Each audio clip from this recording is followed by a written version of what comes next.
this man had to be a rich man. He had to be a wealthy man in that day, that the Lord was going to look. He was somebody that the Lord would say, look, if he's in the right spirit, if he give half of this up, I'll give him more. I can use him. This guy is beneficial for this body that Peter is bringing forth this counsel for this money, for these substance to build on the Lord's ministry. He was a great benefactor. That's why the Lord took his ass out. Because you can tell that, look, this man had to be somebody that can actually contribute for the brotherhood, for the body of YAHAWASHI. You know what I'm saying? Then his ass got taken out because he was being carnal, man. You know? I got something right quick. Now the Heavenly Father's not dealing with no excuses.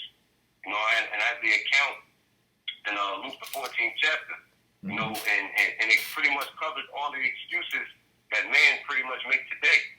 I'm gonna start at Luke chapter 14, the 16th verse. It says, "Then said he unto him, a certain man made a great supper and bade many, and sent his servant at supper time to say to them that were bidden, Come, for all things are now ready," which is what? Preferably with knowledge. You know, the breakdowns, the correct understanding is already ready. It's all set. You know, the scriptures said, "For the kingdom is within you." You know, the kingdom is first and foremost the Holy Scriptures. Then the children of Israel, starting with the elect, make up the kingdom. So once we get the spiritual riches of the kingdom, then we'll get the physical. You know, so everything's already set up. But verse 18, and it says, "And they all with one consent began to make excuse. The first said unto him, I have bought a piece of ground, and I must needs go and see it. I pray thee have me excuse." So here it is. You got one individual, you know, that bought a piece of ground. You know, he may be into real estate. You know, he got a little business going on. So he want to make sure everything's in order.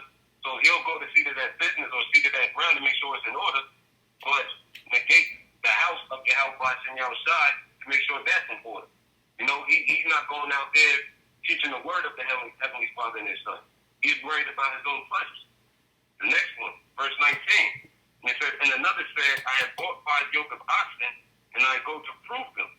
I pray thee have me excuse." So here it is. This guy bought some oxen, but he want to test them out to see if it's good stock for him to generate more income. You know, because, you know, you use oxen to pretty much cause a business to flourish. You know? So here it is. He wanted to test out that oxen to make sure it was all good. You know? Instead of doing the work of the Lord. Verse 20. "And another said, I have married a wife, and therefore I cannot come."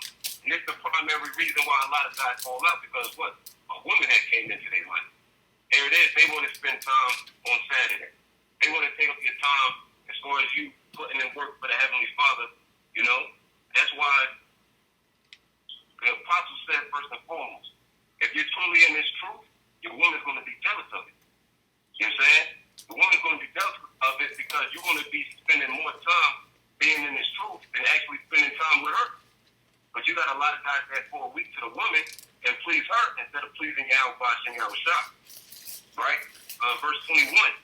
"So that servant came and showed his Lord these things. Then the master of the house, being angry, said to his servant, Go out quickly into the street and lanes of the city, and bring in hither the poor and the maimed and the halt and the blind. And the servant said, Lord, it is done, as thou hast commanded, and yet there is room. And the Lord said unto the servant, Go out into the highways and hedges, and compel them to come in, that my house may be filled. For I say unto you, that none of those men which were bidden shall take of my supper. You know? And that's why the Lord got his faithful servants out there on the highways and byways constantly, as well as doing shows, man. Because what? YAHAWASHI is using us to call the blind, to call the maimed, to call in the hither, man. I mean, the poor. You know? Because those are the men that YAHAWASHI is looking for. Humble men. You know, men that don't have nothing and don't have nothing to look forward to but the kingdom. You know, but those guys that were blessed with the knowledge, but didn't, you know, multiply their talent, the Heavenly Father said they're not going to take up the Lord's Supper, man. Because they was playing games in this truth. They put their own luxury before the truth. They let their tribulation hinder them. You know, YAHAWASHI is not looking for God like that. The Lord said, he that endures unto the end, the same shall be saved. You know? Real quick. This is in the book of First Kings, chapter 3, and I'll start at verse 11. You know, this is pretty much, you know, when the Lord came unto Solomon, you know, and Solomon asked the Lord for wisdom. All right, and this is what the Lord said to him. Well, I'll start at verse 10. And the speech pleased the Lord that Solomon had asked this thing. And Yahawah said unto him, Behold, thou hast asked this thing, and hast not asked for thyself long life, neither hast thou asked riches for thyself, nor hast asked the life of thine enemies, but hast asked for thyself understanding to discern judgment. Behold, I have done according to thy words. Lo, I have given thee a wise and understanding heart, so that there was none like thee before thee, neither after thee shall any rise like unto thee. And I have also given thee that which thou hast not asked, both riches and honor, so that there shall not be any among the kings like unto thee all thy days. So because Solomon didn't ask for nothing personal for himself, but he was seeking the righteousness of the Lord to be able to hold down the Lord's household. The Lord said, I'll bless you with the things that you didn't ask for, basically times 10, man. Okay? So I'm going to make sure, you know, down the line, you know what I'm saying, when you, that you're going to be a part of the elect, basically you're going to be, because that's what we had to seek for. We had to seek for wisdom, as the scriptures say, therefore the desire of wisdom bringeth us to a kingdom. And Solomon was a wise man. Okay, and we know which was YAHAWASHI, you know, back in one of his old incarnations, you know. So what in the kingdom, what he gonna have 100-fold, man. You know, he gonna have more women, you know, more children, more riches than he had when he actually walked the earth as being Solomon, man. Okay, because we know that's YAHAWASHI, so he's gonna inherit the whole earth. So we got to look at that as the same thing for us. If we're applying ourselves into these scriptures, applying ourselves to wisdom to be able to constantly do the things that the Lord delights and the Lord pleases in righteousness, and forsaking our lives because we're supposed to be dead to this world, the Lord going to give us that and more, the things that we're not looking for in this world, man. You know? I got a precept for you real quick. The book of Matthew, chapter 6, verse 33. But seek ye first the kingdom of the Most High and his righteousness, and all these things shall be added unto you. Okay. You know? Going into the point like the brother said. Because here it is, Solomon desired wisdom. And for the simple fact that he desired wisdom for him to judge and rule accordingly, you know, in the right spirit, you know, he wasn't thinking of himself, but he was thinking of how to rule the Lord's people, you know, in righteousness. And for the simple fact that he asked for wisdom, as opposed to riches, you know, the material thing, the Heavenly Father blessed him with that anyway. Because what? Solomon was sincere. You know, it was all about sincerity, and he didn't have any ulterior motives, you know, of wanting the wisdom. You know, and so that's the same character that we got to take hold of in this present time. You know, we got to seek the kingdom of the Heavenly Father, which is these scriptures, you know, and his righteousness. And then everything that we desire, that we would like to have, the Heavenly Father is going to bring it forth to us in the kingdom then.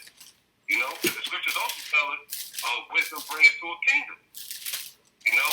Wisdom is the principal thing, but with all things, get understanding.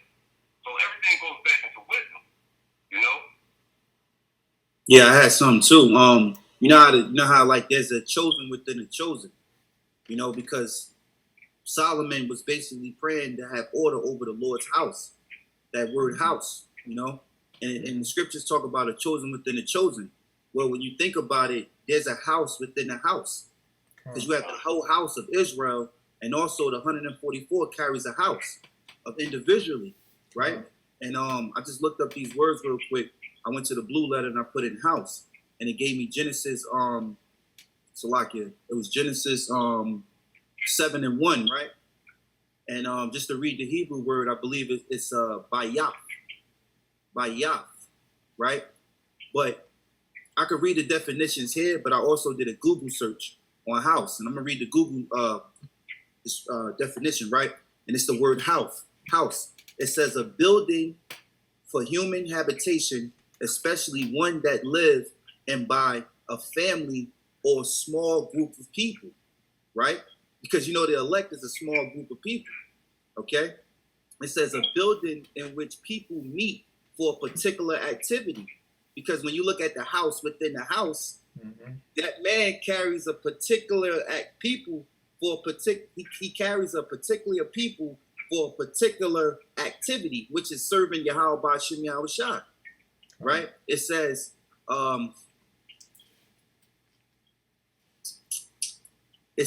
of or relating to a business, institution, or society, because Israel alone is a what is it, a cosmos within itself, right? So that house itself, you know, that's deep, man. That's deep, man. Real quick, the etymology, right? I looked up house and etymology online, etymology dictionary, right? And it says house, give shelter to, because if the Lord, whoever the Lord's apply, certain individuals, if you the elect and you're doing to the end, and the Lord apply individuals who He accepted to be in your house, you giving shelter to. Yeah. They got shelter from not being destroyed. You know? It says to take into a house, place or enclose in a house. A little more. It says dwelling, shelter, building, designing to be used as a residence. Because guess what? You know, Isaiah 4:1, right? Where it says, she shall let thy name be called by there. How I go? 7 women cleave unto one man. Right, cleave unto one man, but let our name. I gotta grab it real quick. Salaki, it says, and in that day 7 women shall take hold of one man, saying, we will eat our own bread and wear our own apparel. Only let us be called by thy name to take away our reproach. Because why? She want to be a part of your residence. She needs to be sealed and stamped. So how much more those that's of your household, right? Who says dwelling, shelter, building, design to be used as a residence. You know, so hey, real quick too. Hey, because the scriptures say what? A man shall be what? Basically a hiding place from the wind for the woman. You know what I'm saying? So what? We provided them shelter, man. Through the spirit of YAHAWASHI, YAHAWASHI. What the Lord provided us shelter, because what in Psalms 91, He said He will cover us with His wings. So therefore, what in return is that proper order? We as a shelter and a hiding place from the wind from the woman, man. You know what I'm saying? So it's that proper order. And real quick, this is Psalms 37:4. Delight thyself also in the Lord, and He shall give thee the desires of thine heart, man. So hey, man, you know that speaks self-explanatory, you know. But y'all got any last statements before we get ready to wrap it up? Yeah, I got something real quick. You know, I was gonna bring up the scripture, but I'll just roughly paraphrase it. You know, but even going back into the book of Haggai, you know, when they went to rebuild the temple, you know, coming out of, I believe it was the Persian, when I believe King Cyrus gave the decree, you know, for Israel to rebuild the temple. You know, you had prophets such as, you know, Ezra, Haggai, Zechariah, you know, looking to rebuild the temple. You know, but you had certain guys that went to rebuild the temple that wanted to take part and build up their own house. So, I got to read the scriptures just to go into it. But this is the book of Haggai, chapter 2. I'm going to start at verse 8. It says, go up to the mountain and bring wood and build the house, and I will take pleasure in it, and I will be glorified, saith Yahweh. So that's what we're doing now spiritually. We building up the elect. You know, that's the Lord's temple. And it says, ye looked for much, and lo, it came to little, and when ye brought it home, I did blow upon it. Why? Saith the Lord of hosts, because of mine house that is waste, and ye run every man unto his own house. Because you got guys out there that was once in this truth that fell out because they wanted to build their own house. They built their own establishment.